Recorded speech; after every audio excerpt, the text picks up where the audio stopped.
All right, this is part 4, and I'm going to try and reiterate what was so beautifully shown to me while waiting for the last part to load. So,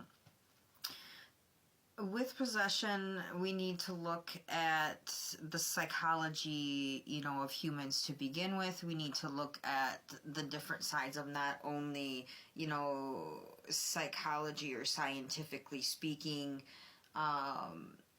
and then the spiritual plane. We need to be aligned with the mental plane, which is in the spine, which is where the energy is carried up and down. So when the daemon or attaches, we'll start with this, when the elemental attaches at the solar plexus, and it affects you with the emotion, the daemon, this can be in a positive or negative, but we're going to go back to the elemental and seeing it affecting you there. It's energy in essence. Think of this as energy in essence in all ways, shapes, and forms. You can resonate it in many different ways, but it balls up. You will feel a ball of energy here, okay? And it stirs up emotions, and sometimes you actually feel the emotion stirring up, okay? And in the heat of the moment, it is in the reaction, the trigger, which is the demon, which classifies it as a sin, okay? Which makes it a sin or a non-sin. It depends, on the judgment of self, what you believe in, what is your perception, what is your knowing, and, just really being in control of self, having that awareness, being in control of the will to emote our emotions is where we balance things. That is where we transmute and transfigure things. But going back to opening up the psychic centers. So we all have psychic centers. They are the chakra points. They are on our hands. They are on our feet. They are all over our body. But the major centers, are along the spine and the chakra centers. And we open up many different chakra or psychic centers during our life, and not in any particular order, and everybody does it in a different way. And sometimes they happen naturally, sometimes they are forced. And sometimes you really got to dig for them. But it is having an understanding of that, of ourselves on this physical plane, on a scientific level, on, a psychology and biological level, and on, something greater than this, something that is there and non-labelable, okay? And then there is energy. Energy is everything. So maybe that's what it is. But for a person who channels, so when you open up the psychic centers, you are opening up channeling abilities, and this happens in many different ways. It comes through your senses, it comes through your feelings, through what you're seeing, your knowingness, but some people see more physically, like with the physical eye, and then some tune more into the third eye, and then some are, again, like the different things. But if you learn how to do the variety of them, it makes it easier. But hold on. Okay, so when we think of possession, in essence, possession is when you take in emotion and it comes in through the root, through the sacral, through the chakra. Those are your lower chakras, which are your creative centers that come forward. So these can be not only outside influence, like we talked about, like elementals or other energies, but this can be your own essence and energy, and this can be sent from like your spirit teams as well, or universal energies. You get the ball there, but you're gonna feel it differently. You know the difference.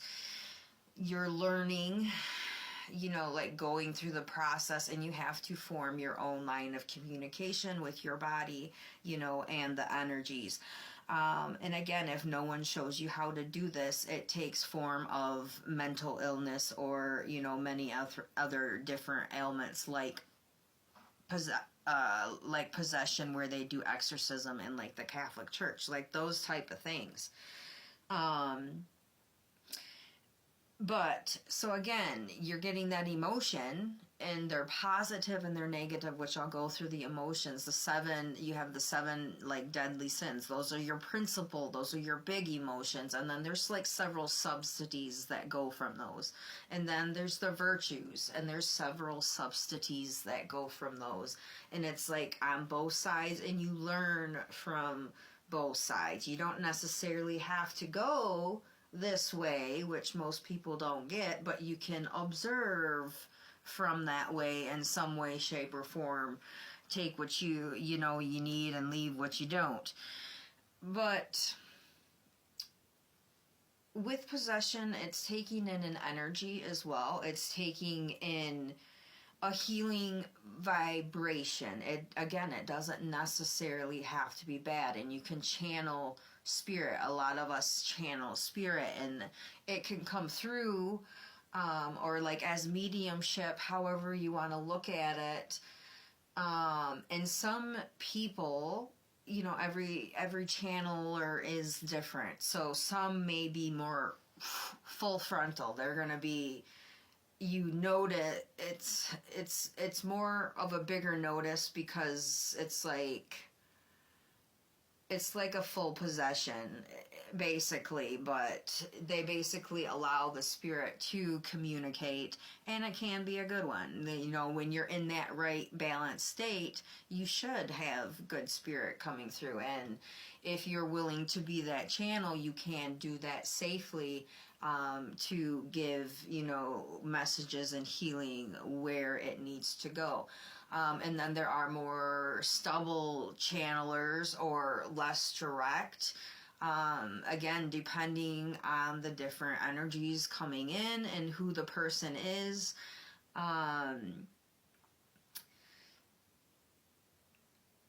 Because some can channel to you, or we say things certain ways, or we don't know why we say things a certain way, or it's like an odd saying, or it comes out of nowhere. That's channeling. Like, we're channeling different thoughts, different feelings. That's why it's important to be aware of them, knowing what's yours and what's not, and knowing that it is a normal human function to talk to yourself. Basically, it is important to talk to yourself, because if you don't, it can form a psychosis. But again, you have to have that balance where you're not doing the over simulation. You also need to know about mental illnesses, what they entail. You have to be able to accept your own and to move past those, to overcome those. And you work on that inner balance to bring everything into alignment on that mental plane. And also know that not all misfortune and bad luck and, things that distract us or divert us are always outside, bad things. They can be good spirits, trying to get us to slow down, or our own higher self, trying to show you something symbolically, in an actual good way. Again, it's your perception, it's your knowing, it's how you choose to experience from it. In the lower half, they take the form. I did that. Don't go around telling everyone a certain way to be. Like, be the example, be the way. Do you find faith when it is not truly shown? You feel faith when it is known. So we're going to go to another